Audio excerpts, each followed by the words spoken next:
माँ की ममता मरने के बाद भी उतनी ही रहती है। कुछ दिनों पहले ही राहुल ने एक डेयरी शुरू की थी। उसकी ये डेयरी ज़्यादा बड़ी तो नहीं थी, जिसमें वो दूध और उससे बनी बाकी चीज़ें रखता था। एक दिन पहली ग्राहक बन के ही उसके डेयरी पर एक महिला आई। उसकी गोद में एक प्यारा सा छोटा बच्चा था। उसके पास एक पतीला था। वो औरत राहुल से बोली, भैया अभी मेरे पास सिर्फ 15 रुपए है, बाकी के पैसे मैं आपको कल दे दूंगी, तो चलेगा क्या? राहुल ने एक बार उसकी ओर देखा। उसे वो औरत गरीब लगी। उसके गले में मंगलसूत्र नहीं था और माथे पर बिंदी नहीं थी। राहुल ने अंदाज़ा लगाया कि शायद विधवा होगी वो। उसने एक पुरानी साड़ी पहनी थी, जिसको कई जगह पर रफू किया था। राहुल की नज़र उस बच्चे पर पड़ी जो उसके गोद में था। वो बहुत ही मासूम दिख रहा था।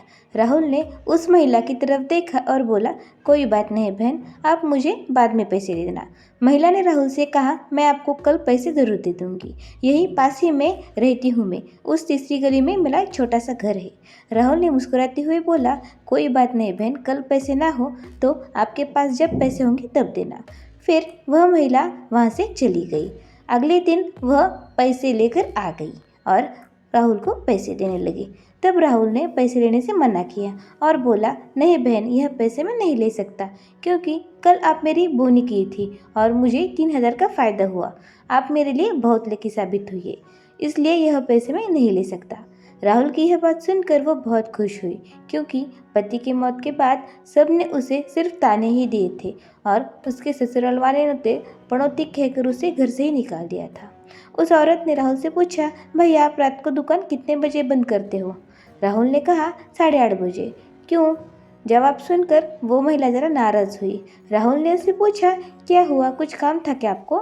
उस महिला ने जवाब दिया, मैं और अपने बच्चे की परवरिश के लिए लोगों के घरों में काम करती हूँ। वापस आते आते मुझे देर हो जाती है, 8:30-9 तो बजे जाते हैं। आसपास के सभी दुकान बंद हो जाते हैं, तो कभी कभी मेरा बच्चा भूखा ही सो जाता है। यह कहते हुए उस महिला का गला और आंखें भर आई। राहुल ने उस महिला से कहा, आप चिंता न कीजिए, आपको दूध दिए बिना दुकान बंद नहीं करूँगा, लेकिन मेरी एक शर्त है, मुझे आप इसके पैसे नहीं देगी। यह बात सुनकर वो महिला बहुत खुश हुई और उस दिन से वो 9 बजे डेयरी पर आकर दूध लेकर जाने लगी। धीरे धीरे 6 महीने बीत गए। उस महिला की तबीयत अचानक से खराब होने लगी। एक दिन राहुल ने उस महिला को आने का इंतज़ार किया। 9 बजे वो महिला आ गई। आज उसका चेहरा कुछ ज़्यादा ही बेजान नज़र आ रहा था। बीमारी के कारण आंखों के नीचे काले घेरे और ज़्यादा हो गए थे। राहुल ने तुरंत दूध फ्रिज से निकाला और उसे दिया। फ्रिज बंद करने के लिए वो मुड़ा और बोला, आज कुछ ज़्यादा ही देर हो गई। तब तक वो महिला जा चुकी थी। उसने सोचा आज ज़्यादा देर हो गई, इसलिए वो जल्दी जल्दी में चली गई। उसका बच्चा भूखा होगा। और राहुल ने दुकान बंद किया और अपने घर चला गया। अगले दिन ठीक 8 बजे वो महिला दुकान पर आई और चुपचाप खड़ी हो गई।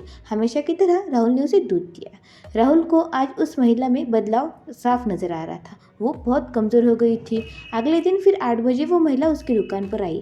आज राहुल ने उसका चेहरा बड़े ही गौर से देखा। उसका चेहरा सफ़ेद हो चुका था। राहुल ने सोचा, बेचारी गरीब महिला है, ना किसी का सहारा और अच्छी आमदनी भी नहीं, इसलिए बीमार होते हुए भी हॉस्पिटल में नहीं गई होगी। राहुल ने जल्दी से अपनी दुकान बंद की और घर गया। घर जाकर ये सारी बात अपनी पत्नी को बताई। उसकी पत्नी भी उसी की तरह अच्छे स्वभाव की थी। उस महिला की परिस्थिति जानकर उसने राहुल से कहा, ऐसा करते हैं, हम कल उस महिला के घर चलते हैं और उसे किसी अच्छे डॉक्टर को दिखा देते हैं। अगले दिन सुबह दोनों उस महिला के घर के लिए निकल गए। राहुल को उसका पता याद था। जब वो उस गली में पहुंचे तो वहाँ सिर्फ एक मकान था, जिसके आसपास दूर दूर तक कोई और घर नहीं था। जैसे ही वो घर की तरफ बढ़ने लगे, वहाँ उन दोनों को एक अजीब सी बदबू आने लगी। दोनों ने नाक पर कपड़ा रख दिया। जैसे ही उन्होंने दरवाज़ा खटखटाया, दरवाज़ा खुला ही था। दोनों अंदर गए। अंधेरे में वो मकान के अंदर घुस गए, जहाँ पर एक छोटे बच्चे की आवाज़ आ रही थी। राहुल ने लाइट जलाई और सामने का दृश्य देखकर दोनों की रूह कांप गई, क्योंकि वो औरत जो रोज दूध लेने आती थी वो वहाँ पे मरी पड़ी थी। उसे देखकर लग रहा था कि कम से कम 3-4 दिन हो गए होंगे, क्योंकि उसका शरीर अब सड़ने लगा था। उसकी आंखें जैसे रो रो कर सूख रही थी। निर्जीव होने के बाद भी उसकी आंखें उसके बेटे को ही देख रही थी और उसका बच्चा भी अपनी माँ की आंखों में देखकर खेल रहा था, जैसे वो उसी के साथ खेल रही हो। वहाँ पर दूध की 3-4 बोतलें खाली थी। यह दृश्य देखकर राहुल और उसकी बीबी हैरान हो गए, उनके रोंगटे खड़े हो गए। राहुल को अभी भी विश्वास नहीं हो रहा था कि 3-4 दिन पहले जो माँ मर गई है वो अपने बच्चे के लिए दूध लेने आती थी। राहुल और उसकी बीबी ने उस महिला का अंतिम संस्कार करवा दिया और उसके बच्चे को अपनी गोद में ले लिया और उसका नाम सूरज रख दिया। राहुल को पूरी जिंदगी ये एहसास रहा कि उस बच्चे की माँ अभी भी उसे देख रही है और उसके साथ ही है।